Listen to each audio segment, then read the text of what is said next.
আপনার নাম কি? মানে এই যে আদা চাষ কেন শুরু করলেন আপনি?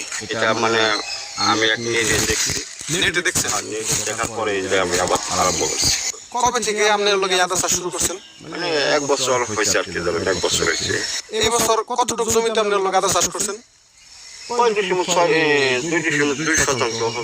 আদার যে বীজ বা এটা কোথা থেকে সংগ্রহ করছেন? মানে আপনি তক্তারশালা বাজার আছে, হ্যাঁ, গান আসছে। ওটা কেমন দামে কিনছিলেন? 500 টাকা পাল্লা, মানে 100 টাকা কেজি তো? কেজি, হ্যাঁ, কেজি আছে। কত কেজি আনছিলেন? 15 কেজি আর হচ্ছে ধরেন 16, 17, 17.5 কেজি আদা গেছে। বস্তা কয়টা আনছেন আপনার? 600 বস্তা আছে। আদা এটা কোন মাসে আপনার লাগাইতে হয়? ফাল্গুন মাস। আর এই আদা চাষের যত্নটা আসলে কিভাবে নিতে হয়? এটা যত্ন আপনি এখন তো যত্নটা নিবার গেলে এটা চুরি করতে চলে, এই যে মাটি ফেলাইছি এটার ভিতরে আপনি টাগই আছে, পানা পানা আছে, কচুরি পানা। কচুরি পানা